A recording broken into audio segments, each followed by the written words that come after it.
सौभाग्यशाली गुरुमुखों, श्री प्रयाग धाम से परम पूजनीय महात्मा जी का दिव्य सत्संग सद्गुरु शरण में ही सुख है।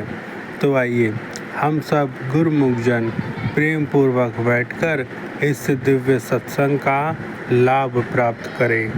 इसी प्रकार अपने मन एवं चित्त की समस्त वृत्तियों को एकाग्र करते हुए और अपना ध्यान सन्मुख विराजमान श्री परमहंस महान विभूतियों के एवं हाजिर हुजूर श्री सद्गुरु दाता दीनदयाल महाराज जी के दर्शन दीदार करते हुए प्रेम सहित मिलकर बोलो जयकारा।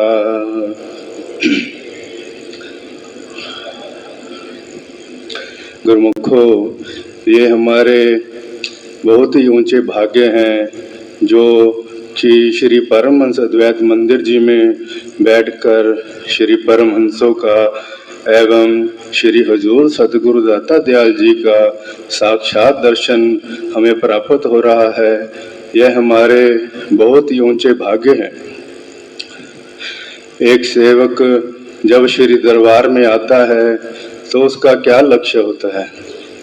उसकी यही चाहना होती है कि उसे सद्गुरु का दर्शन दीदार मिलता रहे, उनका प्यार मिले, उनकी सेवा मिले और भक्ति के नियमों की पालना करते हुए वह अपना लोक भी संवार ले और उसका परलोक भी सुधर जाए।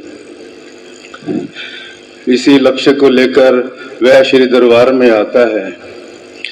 महापुरुषों के भी वचन हैं कि कहे नानक जो प्रभु शरण आई यहाँ सुख आगे बढ़ आई।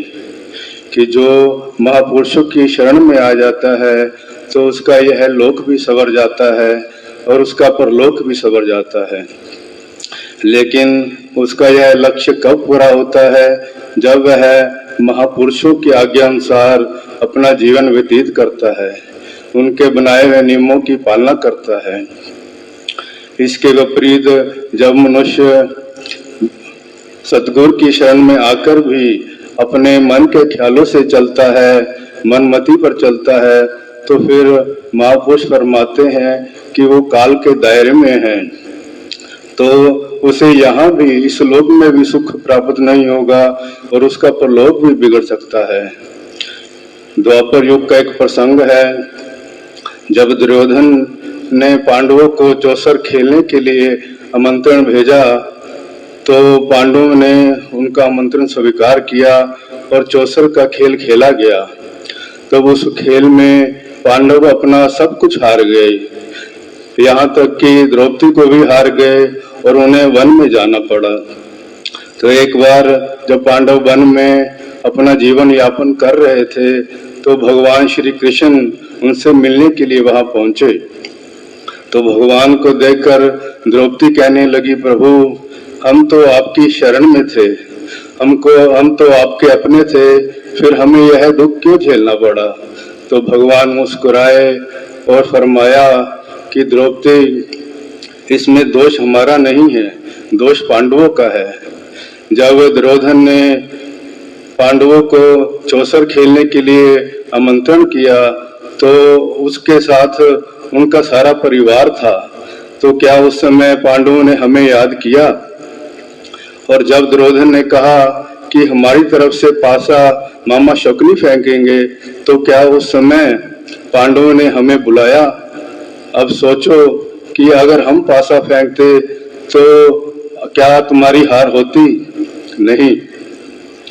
तो कहने का भाव यह है कि जो भगवान की शरण में होते हुए भी अपने मन के विचारों से चलता है तो उसे हमेशा कष्ट भोगना ही पड़ता है। तो अब विचार करो कि हमने गुरु महाराज जी की शरण प्राप्त की है तो अपने विचारों को त्याग कर उनकी आज्ञा में चलना है। उनकी आज्ञा क्या है? जो हमारे श्री 108 श्री परमहंस दयाल जी श्री पंचम पातशाही जी ने हमारे लिए भक्ति के नियम बनाए हैं, श्री आरती पूजा सेवा सत्संग सिमरन और ध्यान, ये श्रद्धा भावना से करते हुए और हमारे हजूर गुरु महाराज जी की निजी मौज 2 घंटे भजन अभ्यास करते हुए अपना यह लोक भी संवारना है और परलोक भी संवारना है और महापुरुषों की प्रसन्नता के पात्र बनना है। बोलो जयकारा बोल मेरे श्री गुरु महाराज की जय।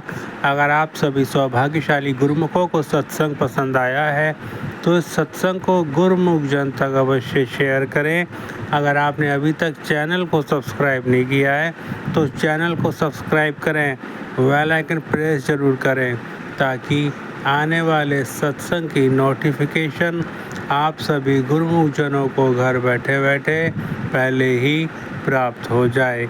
प्रेम सहित मिलकर बोलो जयकारा बोल मेरे श्री गुरु महाराज की जय। श्री सद्गुरुदेव भगवान की जय।